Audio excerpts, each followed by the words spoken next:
In 1940, while American soldiers were preparing to fight Hitler's regime, some of America's largest corporations were quietly doing business with it. Not through back doors or obscure intermediaries, but through formal contracts, legal loopholes, and coded telegrams. Publicly, the United States and Germany were enemies. Privately, they were economic partners. General Motors built engines for German bombers. Standard Oil supplied synthetic fuel technology. IBM provided data systems that made the Reich efficient. And all of this continued, in one form or another, even after war was declared. The war, it turned out, was not just fought with tanks and planes. It was financed, calculated, and optimized in boardrooms. The contradiction is hard to grasp. How could the arsenal of democracy feed the machinery of fascism? The answer lies in a quiet consensus that profit was not national. Money, unlike politics, had no allegiance. Business as usual became an unspoken rule, even when business meant equipping both sides of the same war. Some historians call it moral blindness, others economic realism. In truth, it was a system logic. Capital seeks continuity, even through catastrophe. For executives in New York, Berlin was not ideology, it was a market. And in that market, contracts mattered more than flags. Documents later revealed coded messages between corporate offices, cautious language masking enormous transactions. Production assistance, they called it, technical collaboration.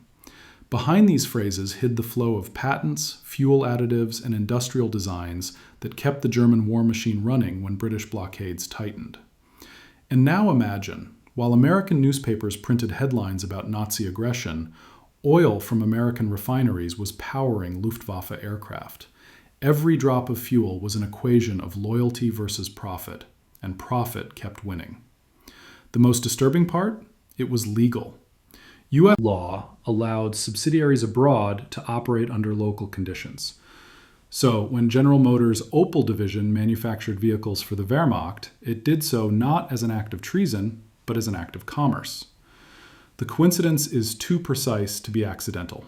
Beneath the patriotic speeches and wartime posters, a quieter alliance was unfolding, one written not in ideology, but in balance sheets.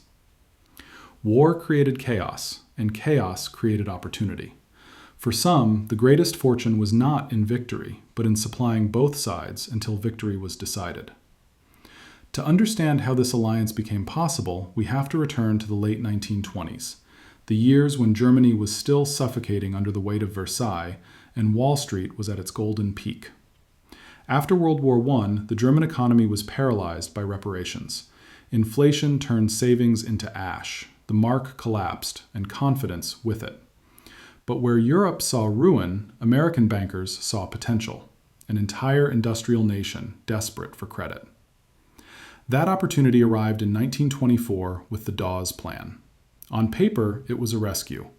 American loans to stabilize the German currency and rebuild its industry.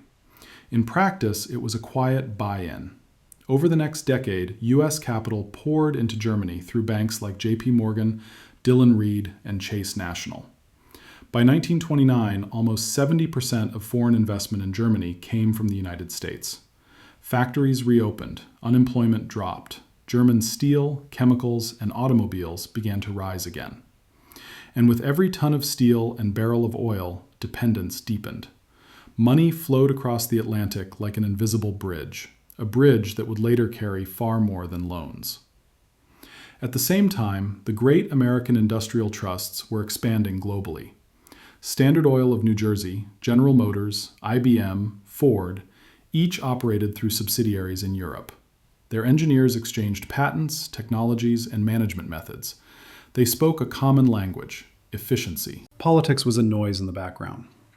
Then came 1929. The crash shattered Wall Street and froze the world's credit system.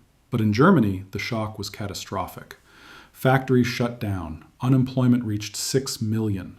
Desperation became a political currency, one that Adolf Hitler learned to spend. When the Nazi Party rose to power in 1933, it did not inherit a thriving economy. It inherited a machine built on foreign capital struggling for fuel. The new regime needed growth, and fast. That's where American know-how returned. Synthetic fuel, automotive mass production, data processing, these were not just technologies, they were lifelines. For U.S. corporations, the situation was paradoxical. Officially, the United States maintained neutrality. Morally, fascism was repellent. But economically, Germany was solvent again, backed by state orders and forced labor. Businessmen saw not a dictatorship, but a rebounding market. Trade adapted. Patents were exchanged through European intermediaries. Payments moved via neutral banks in Switzerland and the Netherlands. Contracts were framed in technical language, free of political taint. Each side pretended it was simply protecting its interests. By the late 1930s, Germany's reindustrialization was inseparable from foreign collaboration. American capital was embedded in its most strategic sectors: fuel, transport, communications. The irony is sharp. The Reich's military resurgence was built partly on the scaffolding of American modernity. And yet, at the time, it seemed rational. The Great Depression had crushed faith in ideology. What mattered was survival, and for corporations, survival meant markets. They didn't ask who ruled those markets, only whether they could pay. When war broke out in 1939, these networks didn't vanish overnight. They transformed, concealed, and adapted, because systems built on profit rarely dissolve at the sound of a gun. By 1939, the illusion of neutrality had reached its breaking point. The same industrial arteries that had rebuilt Germany were now feeding a war machine. Yet contracts, licenses, and patents remained legally binding. Corporations found themselves entangled in a paradox. To cut ties meant financial loss. To maintain them meant complicity. When the first bombs fell on Poland, the balance sheet didn't tremble, but the moral foundation did. American companies operating in Europe faced a question with no precedent. Could one profit from an enemy without being part of the enemy? Standard Oil had invested heavily in synthetic fuel, the type that powered German tanks and aircraft. Through a joint venture with IG Farben, Hitler's chemical giant, they had developed additives and refining methods that made low-grade coal usable as aviation fuel.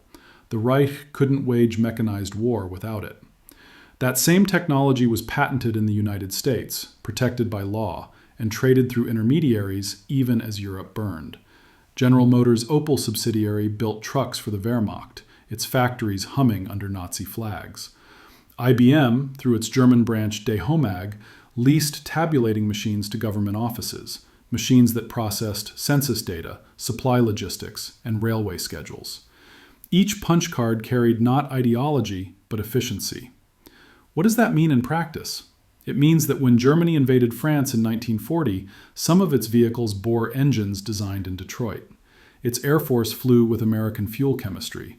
Its logistics ran on American computing methods, and all of it, officially, under neutral cover.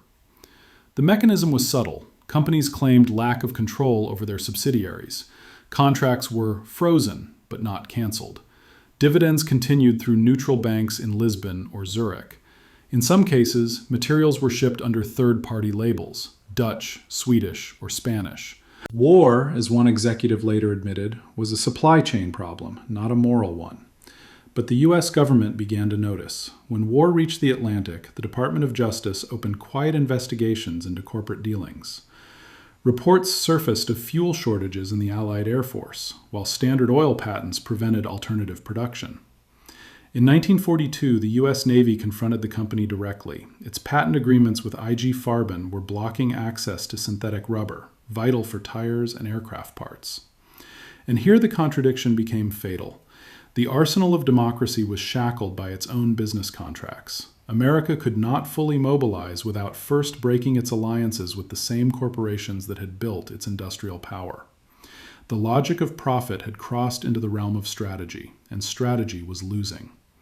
Some historians call this the corporate fog of war. It wasn't sabotage in the classical sense, it was inertia, a refusal to recognize that economic cooperation had turned into strategic dependence. By 1943, after congressional hearings and public outcry, several agreements were seized under wartime powers. Yet even then, executives spoke of temporary measures, not moral failure.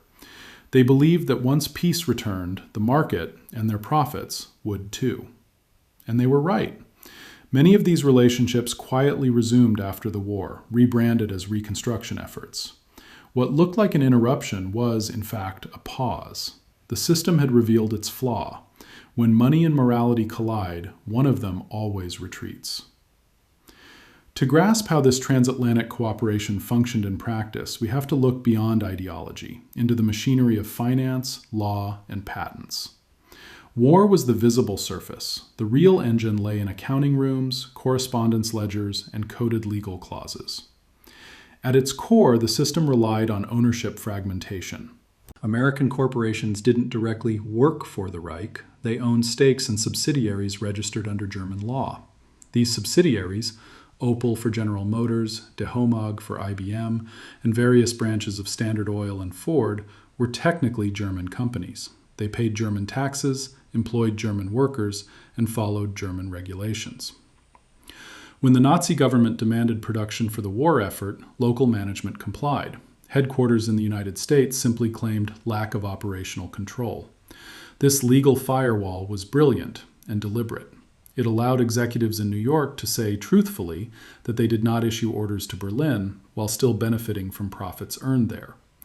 Dividends, patents, and royalties were settled through neutral intermediaries. Swiss banks became the central arteries of this shadow economy. Zurich, Basel, and Geneva turned into financial mirrors, reflecting money without revealing its origin. Patents were another invisible instrument.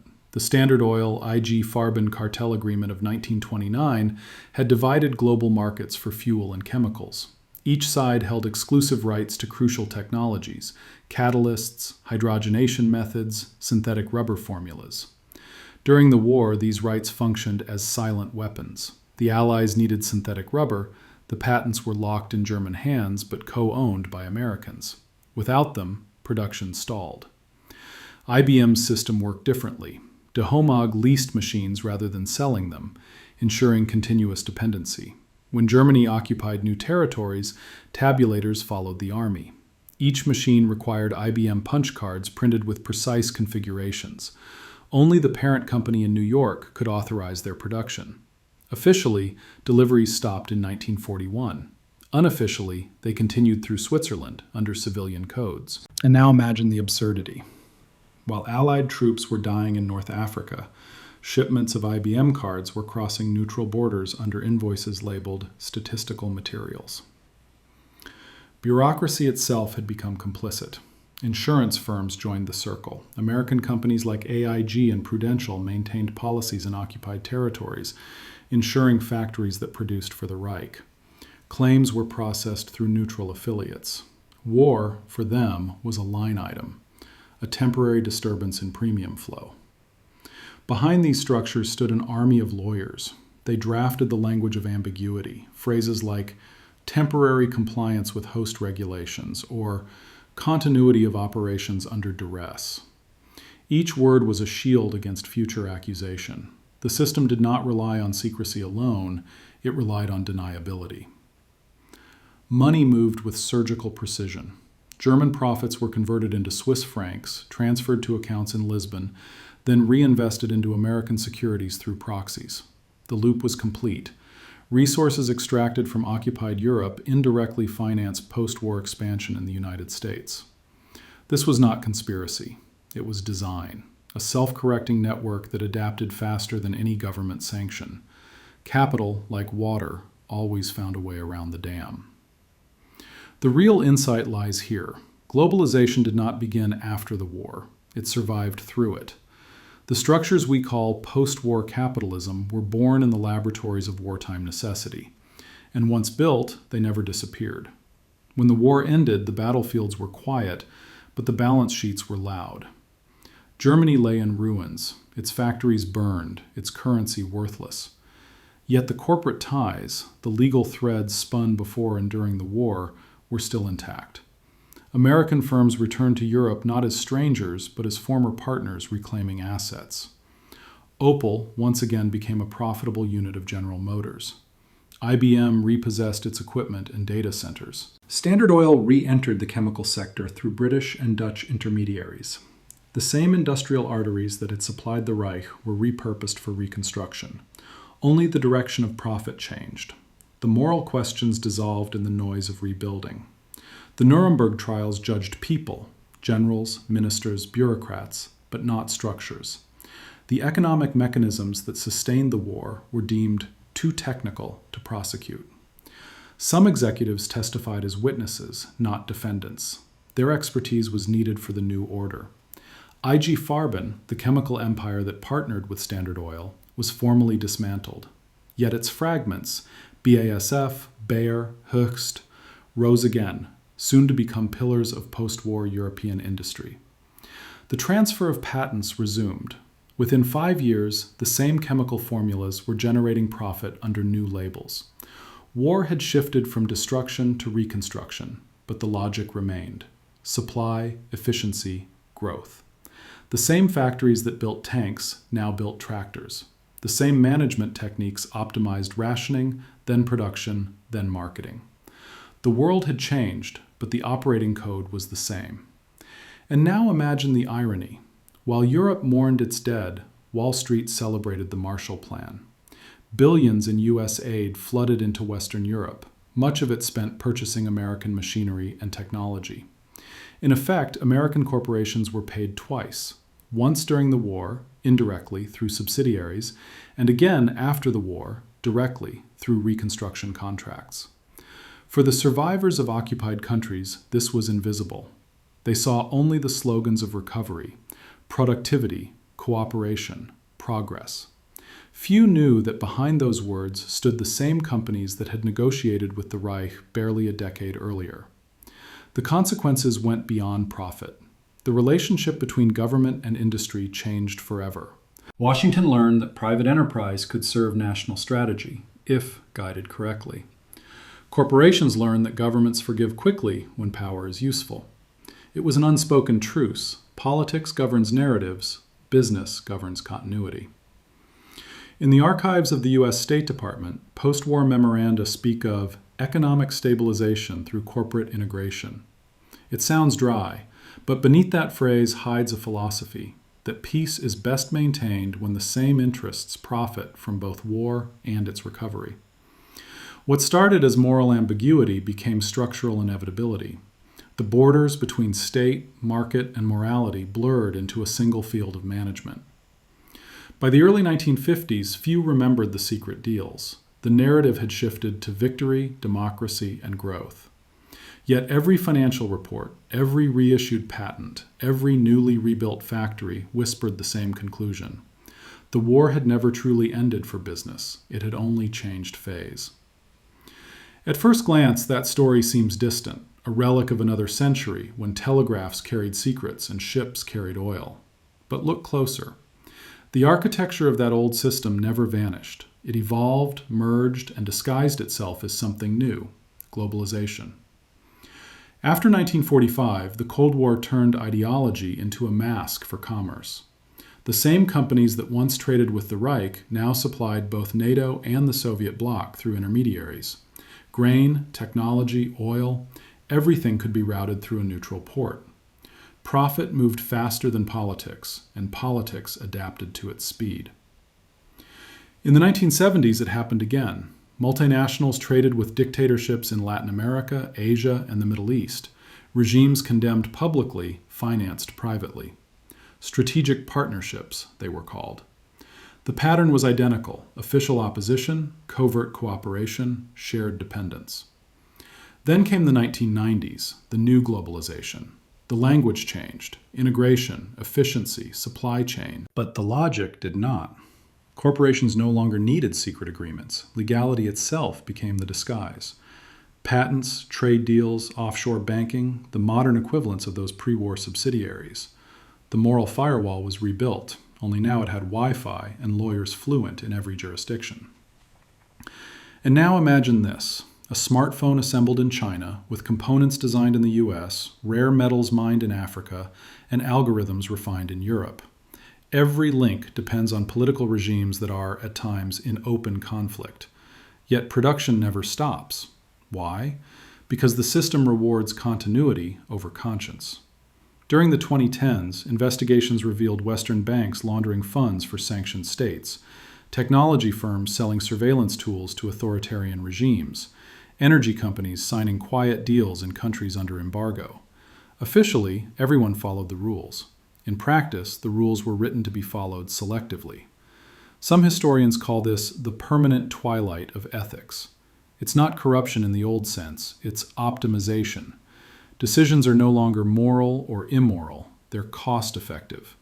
The language has changed, but the behavior hasn't. Then it was called collaboration. Today it's called compliance. Governments, too, adapted. They learned that national interest and corporate interest are often indistinguishable. Sanctions are imposed with one hand and negotiated away with the other. Entire economies run on contradictions, condemning and profiting simultaneously.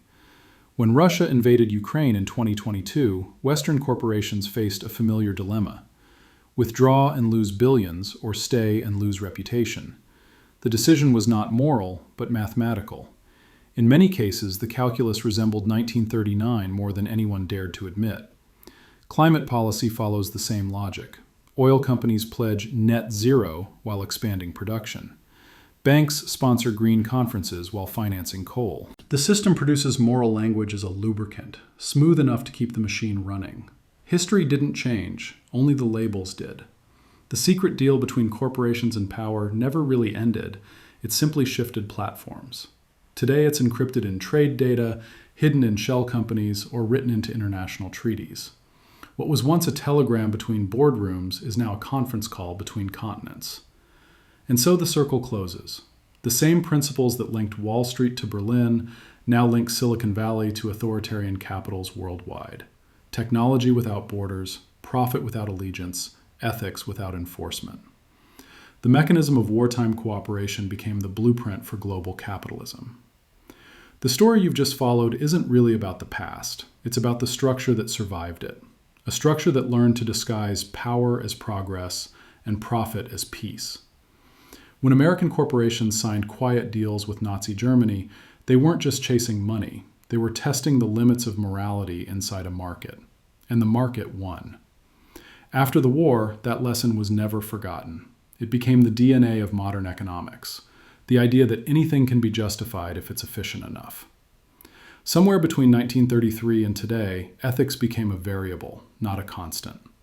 The same logic that once supplied the Reich now builds our global networks, manages our data, fuels our wars, and even curates our outrage. The system no longer hides, it's celebrated. We call it innovation. And now imagine the cycle repeating, not with tanks and oil, but with algorithms and lithium. The names change, the tools evolve, but the deal remains the same: silence in exchange for growth. History doesn't repeat, it optimizes.